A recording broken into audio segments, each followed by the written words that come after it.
Hello, Prince residential senior secondary school की online क्लासों में आप सभी का स्वागत है। मैं आर के शर्मा, विषय अध्ययन का अध्यापक, कक्षा 12वीं वाणिज्य वर्ग। आज तारीख है 10/12/2020।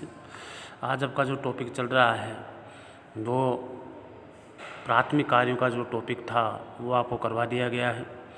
और सहायक कार्य के बारे में अपन चर्चा कर रहे थे कि सहायक कार्य कौन कौन से हैं। उनकी चर्चा अपने कल की डेट में की थी, 9 तारीख को की थी अपने के कौन कौन से हैं। तो उसके बारे में अपन चर्चा करेंगे आज की सहायक कार्य कौन कौन से हैं। तो देखिए, सहायक कार्यों के बारे में अपन चर्चा कर रहे हैं। कल भी इनके बारे में चर्चा की थी, सहायक कार्य कौन कौन से हैं। तो उसके बारे में देखिए, पहला सहायक कार्य है हानि से सुरक्षा प्रदान करना। बीमे का कार्य होता है समाज को हानि से सुरक्षित रहने की जानकारी प्रदान करना। बीमा कंपनी बीमितों को ये बताती है कि हानि से बचने के लिए क्या क्या उपाय क्या करना चाहिए। तो ये बीमा कंपनियों का काम होता है कि क्या क्या करना चाहिए हानि से बचने के लिए। तो बीमा कंपनियां जो है इस प्रकार की सहायता करती हैं, हानि से सुरक्षा प्रदान करती हैं। अगला जो टॉपिक है वो है वित्तीय सहायता प्रदान करना। बीमा उद्योग के व्यवसाय आदि को इसके विकास और विस्तार हेतु वित्तीय ऋण उपलब्ध कराता है, जिससे उद्योगों की स्थापना होती है और देश का आर्थिक विकास होता है। तो देखिए, वित्तीय सहायता प्रदान करना भी जो है बीमे का काम होता है। बीमा कंपनी जो है वित्तीय सहायता प्रदान भी करती है। बीमा उद्योग व्यवसाय आदि के उनके विकास और विस्तार के लिए वित्तीय ऋण उपलब्ध करवाती है, इसके जिसमें उद्योगों की जो स्थापना होती है और देश के आर्थिक विकास में सहयोग होता है। तो ये भी काम जो है बीमा के द्वारा ही किया जाता है। बीमा के द्वारा भी किया जाता है वित्तीय सहायता देना। इसके बाद बड़े उपक्रमों को विकास को बढ़ावा देना। बीमा बड़े उपक्रमों को उद्योगों के विकास में सहायक है और इन उपक्रमों में जोखिम अधिक होता है, इसलिए बीमा कंपनी द्वारा इन्हें वित्तीय सहायता प्रदान की जाती है।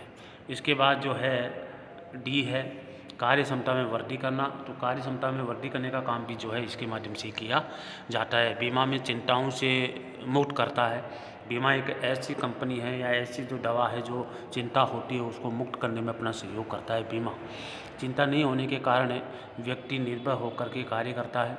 जब चिंता नहीं होती है व्यक्ति को तो वो निर्भय होकर के बिना किसी प्रकार की टेंशन से वो कार्य करता है, जिससे उसकी कार्य क्षमता में वृद्धि होती है और उसका लाभ संपूर्ण समाज को मिलता है और उनको लाभ संपूर्ण समाज को मिलता है। इसके बाद जो अगला जो कार्य है सहायक कार्य जो है, अगला सहायक कार्य है वो देखिए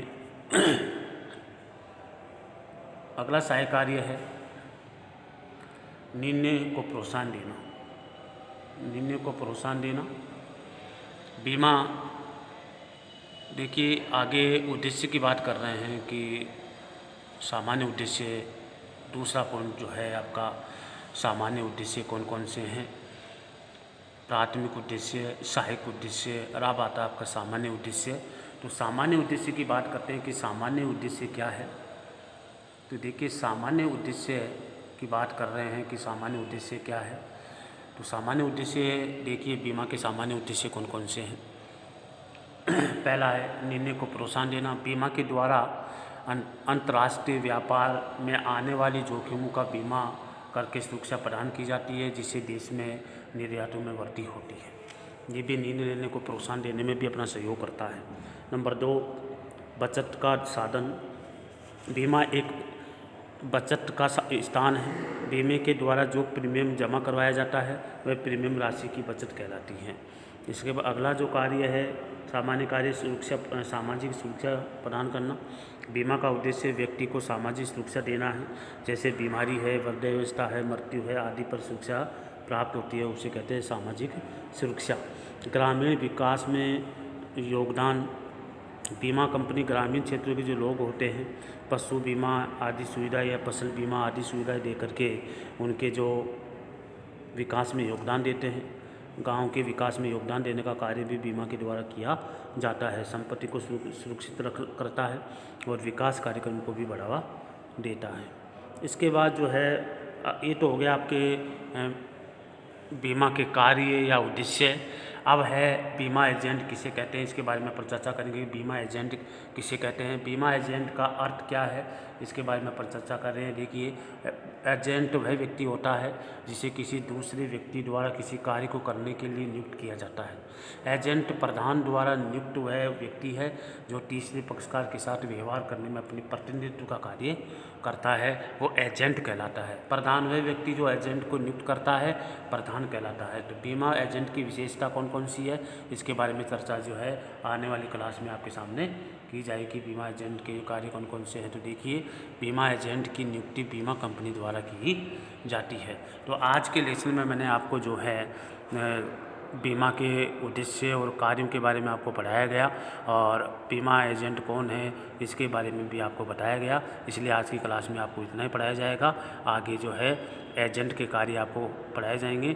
जब तक के लिए आप अपने जो मैं आपको डेली की डेली जो नोट्स भेज रहा हूँ उस नोट्स को आपको कॉपी में डेली की डेली करिए और याद कीजिए, ताकि किसी प्रकार की कोई समस्या आपके सामने नहीं आए। अगर किसी भी बच्चे को अगर कोई चीज़ समझ में नहीं आ रही है तो वो मेरे से संपर्क कर सकता है, ताकि मैं उनकी समस्याओं का समाधान कर सकूं। आज की क्लास में आपको इतना ही करवाया जाएगा। जब तक के लिए जय हिंद।